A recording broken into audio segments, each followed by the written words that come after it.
Dahil Sabado nga ngayon mga auntie at uncle at nagkaroon ako ng oras at pagkakataon para mag-video.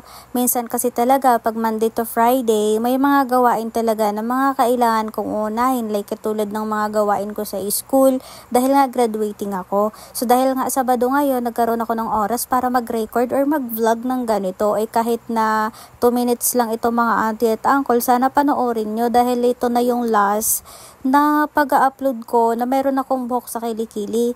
Kasi kinabukasan ay Sunday ay isi-shave ko na tong armpit ko para nga pala sa mga followers ko. I'm so sorry.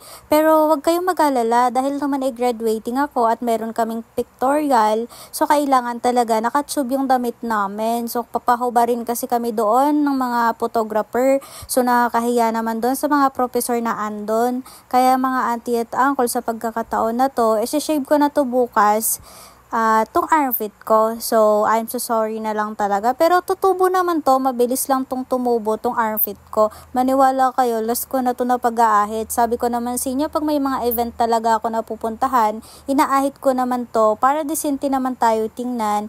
At syempre, nakakahiya naman yun, diba? Syempre, tao lang tayo. Minsan, nahihiya din tayo. So, ayun nga, diba? So, dahil graduating naman ako at graduation ko siya at pictorial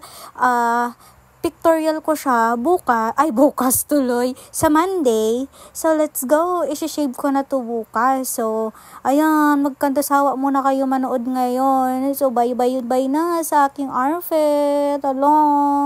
Pero sa totoong usapan lang talaga, mga 1 linggo lang, 2 linggo, mabilis na talaga to sumibol yung kilikili ko. Ayun naman yung mga oras na sobrang kate talaga. Alam mo yung kahit natutulog ka or ibaba mo lang yung kilikili mo, talagang nagsusuntukan, nag-aaway talaga yung mga sibol ng mga buhok or yung hibla sa kilikili mo. Sobrang kate, masakit, na hindi ko alam kung anong dumapod siya na basta makate talaga siya. Ayun yung ayaw ko na feeling.